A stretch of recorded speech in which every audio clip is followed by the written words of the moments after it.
आज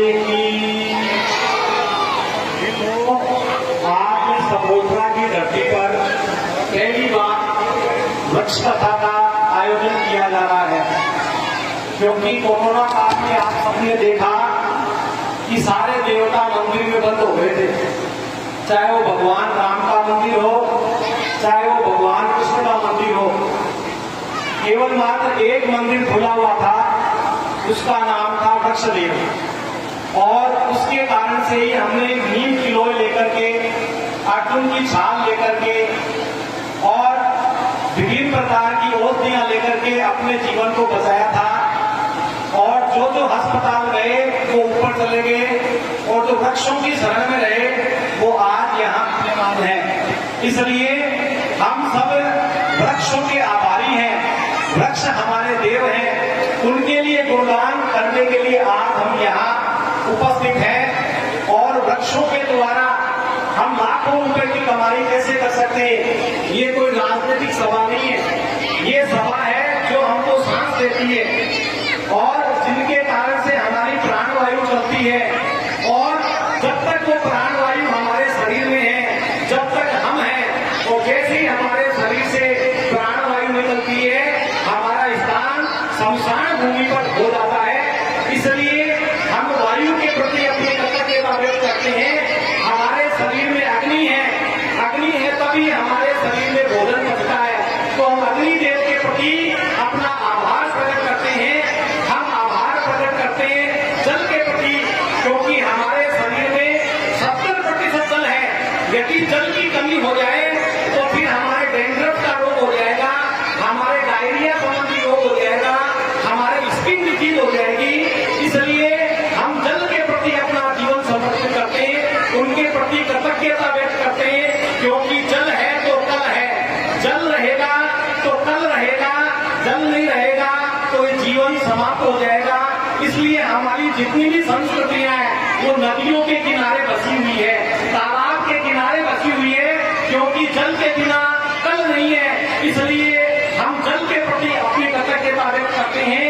हम कृतज्ञता व्यक्त करते हैं उस गगन के प्रति जहां से वर्षा होती है, और हम कृतज्ञता व्यक्त करते हैं इस धरती माता के प्रति जिसमें हमारे ग्रंथों में आता है, माता भूमि पुत्रो अहम प्रतिज्ञाभ्याम पतन्य से पिता उन्न है पितृ। ये धरती हमारी माँ है और जल हमारे पिता है। जब दोनों मिलते हैं तो हमारा पालन पोषण होता है। इसलिए हमारे ऋग्वेद में और गीता में कहा गया है, अनांद भवति भूतानि पर्जन्या अन्न संभवम यज्ञात भवति पर्जन्या यज्ञ कर्म समुद्भव है। हे अर्जुन, इस चराचर जगत का पालन पोषण अन्न के द्वारा होता है, लेकिन ये अन्न कैसे होता है? पर्जन्या अन्न संभवम, ये वर्षा के द्वारा होता है। लेकिन वर्षा कैसे होती है? यज्ञात भवति पर्जन्या, तो यज्ञ के द्वारा होती है। लेकिन यज्ञ कैसे होता है? तो यज्ञ करने के लिए संविदा की आवश्यकता होती है, और संविदा के लिए किसकी आवश्यकता होती है?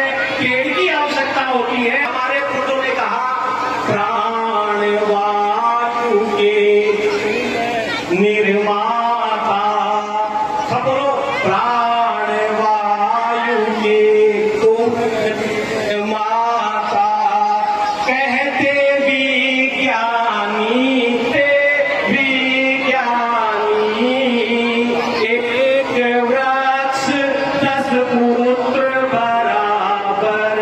सबको बोलना है कि वृक्षों की महिमा गानी है, और जो वृक्षों की महिमा गाएगा उसका सारे दरिद्रता दूर हो जाएगी और उसके जीवन में सुखी सुखपूर्ण जीवन हो जाएगा।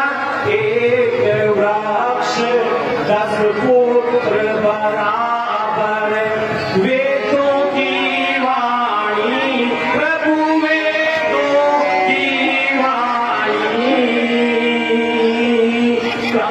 प्राणवायु के तुम निर्माता, प्राणवायु के तुम निर्माता, कह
भगवान नाम का शब्द बना है और उसकी पूजा करना, पूरी जानकारी करना, उसको कहते हैं भगवान की पूजा।